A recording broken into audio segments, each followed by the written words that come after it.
The president mentioned your name in the press conference yesterday. He's put your commission into being, and yet when the moment came, they say at the White House, the president couldn't endorse the commission because if he put his name on it, the politics of it would kill it, and they have 1,000 reasons for why the president hasn't endorsed it. But how can he use your name in a press conference and yet not endorse your commission? Doesn't bother me. I've been called everything. But why? Ryan learned the hard lesson.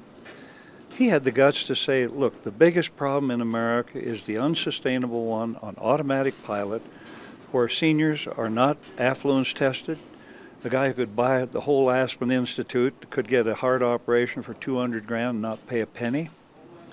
You can get any kind of test and not pay a penny. You don't have to pay anything. You're going to have to, I'll tell you what you do with Medicare.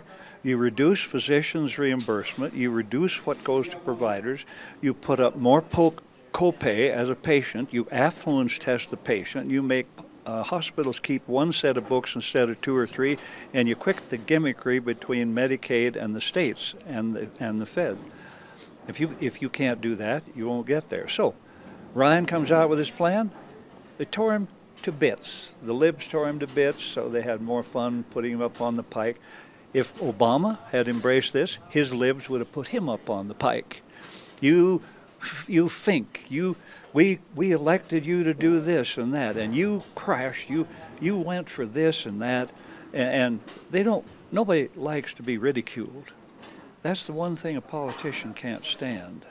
They can stand debate loss, but they can't stand ridicule, being made fun of. So they made fun of Ryan, which is very sad. Brilliant, wonderful young man. And Obama knew that if he came in, they'd make fun of him. So the fun and games is on, full speed. When he was talking about me, it was one isolated issue. It was about oil and gas. I come from oil and gas country. Let me tell you, every one of us stuck our finger down our throat and voted for something that hurt ourselves. My question to Obama, show me your favorite sacred cow and tell me what the hell you're going to do with it, your personal one. So far, Wall Street is in on the joke. They get that it's a show. They get that it's kabuki theater. But every day that passes, certainly every week that passes, there's the possibility that they're going to say, wait, we're not so sure. So the signs are running in the wrong direction. It looks like a deal is getting further away. Isn't it sometimes the case that it's the darkest before dawn, which is to say in Washington, everybody gets angry and they say, oh, the deal's never been farther apart, and then suddenly a week later they have a deal? No, I think that's what the president was hoping for by being a little heavy-handed in his press conference. They say that he's been doing something similar in private. He's been trying to keep it quiet. So this was an effort to use a cattle prod on Congress. Let's talk a little bit about that cattle prod. He basically, what did he do in his press conference? Well, his mission was to try and get the public on his side because, look, if this falls apart, people are going to be looking to make blame. And so he's a little bit staking out his turf and saying, look, I tried. He said that basically, Republicans are trying to defend tax breaks for people who own corporate jets and for oil companies, and that if you defend those tax breaks, kids aren't going to get college loans. Pretty stark terms from this president. Well, the first half of that is true. The second half of that isn't true. Yes, all those breaks exist, but they're such a small part that's what allows CNBC to then go on and say that this is class warfare. Well, and what struck me is that Republicans could just declare victory. I mean, those are such small breaks that if the president's only setting his battle up around those small breaks, he's not talking about raising rates on top earners. He's not talking about any of these other big revenue measures. He's only making a case on a very small amount. Republicans could just say, okay, we'll give up those. It's less than $100 billion, and then we'll take the rest of the nearly $4 trillion in spending cuts. No, I hadn't thought of that. It's a great idea. Either side has the opportunity to do something really surprising, and the president could do that rather than rhetoric. He should go out and give something that people would think he would never take on, or Republicans could gain the high ground too, because people are going to take away from this a sort of very 50,000-foot view of what's happening. And with what's going on right now, it's pretty easy to get the high ground.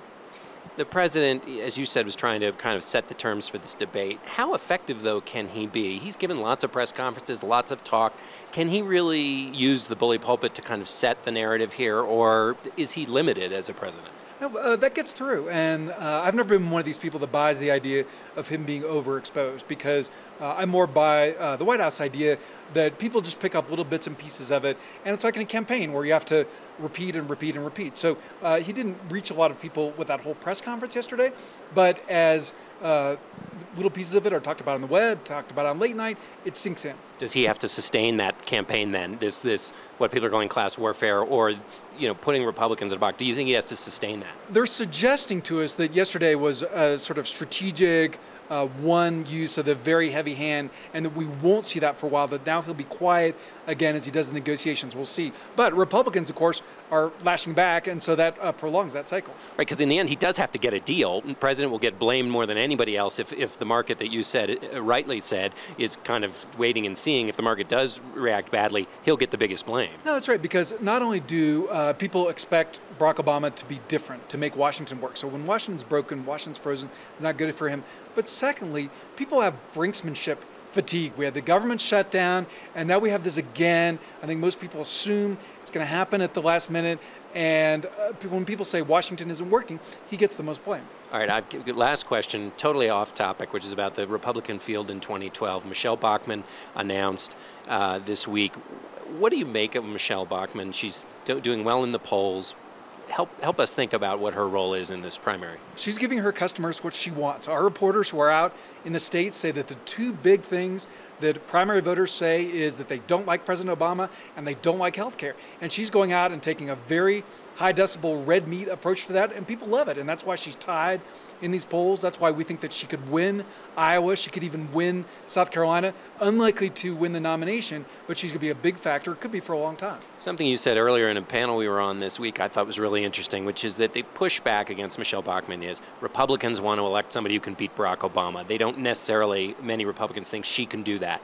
Your argument was, though, that voters don't think about November in the general election.